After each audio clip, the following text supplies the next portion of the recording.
Hi, and welcome back to David Pattinson's Accused Friends. A lot of people have been pointing out to me that Nigel Farage has been on TV talking about the anti-lockdown party, and a lot of people think he's trying to get my attention because, as everyone knows, I'm the founder of the anti-lockdown party in Britain, and I've been totally against the lockdown since day one. I've been calling for a citizen's prosecution of the government, and I've been formulating and discussing and proposing ideas for the anti-lockdown party, for our country, which restores the English Bill of Rights and which enshrines into law, which I thought it was already, but obviously the government have no respect for the law, that the government's sole and primary purpose is to protect British civil liberties rather than drive a tank straight through them. And we get a lot of attention. We've got the anti-lockdown flag, which people have been buying, and I've done a lot of videos on this. We have the orange colour, which is a shout out to William of Orange, who was the king that signed the English Bill of Rights. And Nigel Farage now wants to jump on the bandwagon. And a little bit of background. I mean, it was only really a year or so ago where it was me trying to join his party, the Brexit Party, and I contacted the founder of the Brexit Party, whose name is Catherine Blakelock, who's a very nice lady, who incidentally ended up voting for the Conservatives in the election for reasons unknown to me, but you've got to respect people's right to vote for who they want to vote for. And Catherine Blakelock was talking to me about joining the Brexit Party and said, you've got to come to London, you've got to meet everyone, we'd definitely be interested in you. And I did the meeting and I talked to them, and my idea was to kind of expose the Conservatives and Labour and big media and big business as all working together under one umbrella, called the Westminster Party, and to expose all the sort of collusion and special interest within that block of people, and how they were essentially violating Britain's civil liberties and watering down. I talked about the citizen's prosecution of Alison Saunders as a great example of government corruption, and the Brexit people, they didn't like it. They didn't like the fact that I was so tough, and I said tough is what we need. We need tough. And they said, David, we like that you're tough, but we think you're a bit too tough for us.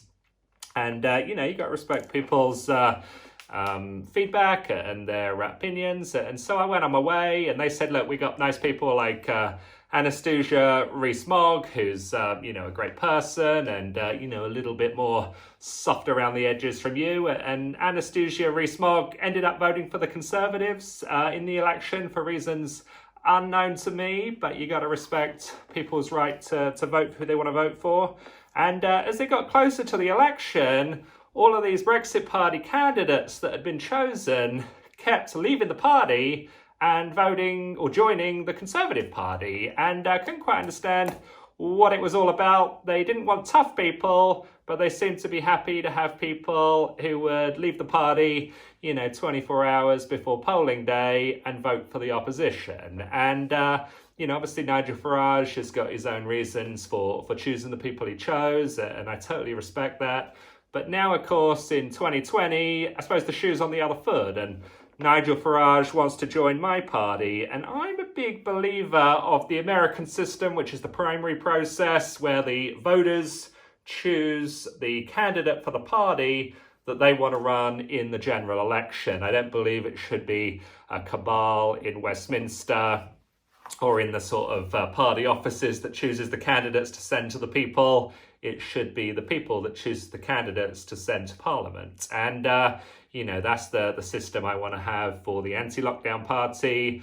But, of course, Nigel Farage's got a lot of great experience. No one has more respect for Nigel than David Pattinson. But I think what I learned from my Brexit Party experience was the importance of vetting candidates. And I've talked about, for the anti-lockdown party, we'd have criminal prosecutions of candidates that defected from the party, 24 hours before election day and either joined the opposition or voted for the opposition. If you can't in good conscience feel like you can see the election through, you just drop out, go home and, pull the duvet over your head.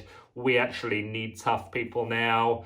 You know, the Brexit people didn't like me. They said I was too tough, but they were happy to vote for a Conservative Party or tacitly endorse a Conservative Party, primarily because they want to get Brexit done, even though it's just sort of Brexit light that we're getting. They said, you know, they wanted to do that because we couldn't afford Corbyn, even though we got Rishi and Boris Johnson that spend 3.5 times more or create 3.5 times more new debt per year than Jeremy Corbyn ever proposed. So I don't really understand how, if we couldn't afford Corbyn, we can definitely afford Boris Johnson. And of course, the Conservatives, not only are they not conservative, but they have absolutely zero respect for British civil liberties, and they're in criminal contempt, as far as I'm concerned. You know, a bunch of crooks, bad people, and we need to get rid of them totally. I thought the Brexit Party was going to be able to do that, but I guess I was too tough for them. They were too weak for the country, and we are. But going back to Nigel, a lot of great experience. We'd be happy to have him. I will say that. You know, we want to be a big tent party, and you know, we'll have an application process. And I've got the, I mean, I suppose a bit of background on me. I think my big talent in life is vetting. I was speaking to a guy I used to work with about 10 years ago, and he said, David, you know, we've never had a hiring manager since you left who's as good at vetting as you are. And I've been critical on here about single mothers who meet a guy, think he's a great guy, decide to have a kid with him, but then find out the guy has no job, he's got a criminal record, he's got a history of drug and alcohol abuse. And I say to these people, you know, why didn't you vet that guy? How'd you get on in the vetting process? And they say, oh yeah, I just met him in a club, and then like 24 hours later I was pregnant.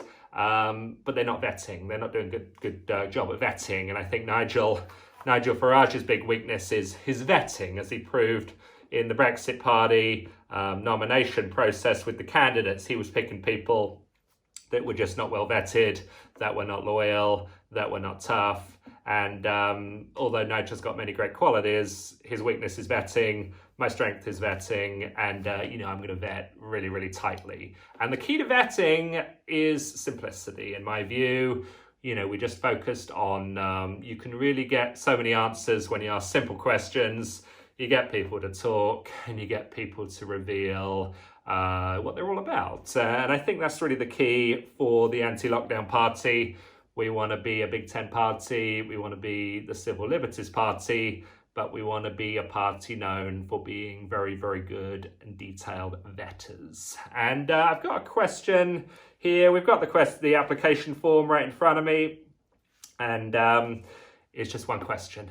And I'll reveal it now. If anyone wants to send in their CV and their answers to the questions, or to the one question, they're welcome to do so.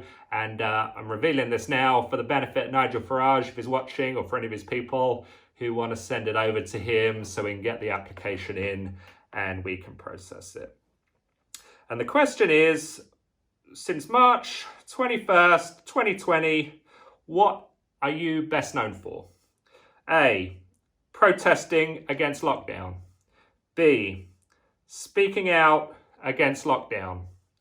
C, sailing in the English Channel. D, some other activity. So if Nigel can get his answer into me, along with his CV, we'll take a look at the application and we'll go from there. If anyone else wants to as well, we certainly welcome that. So thanks a lot for watching this video. Please subscribe to the channel, and we'll talk to you soon.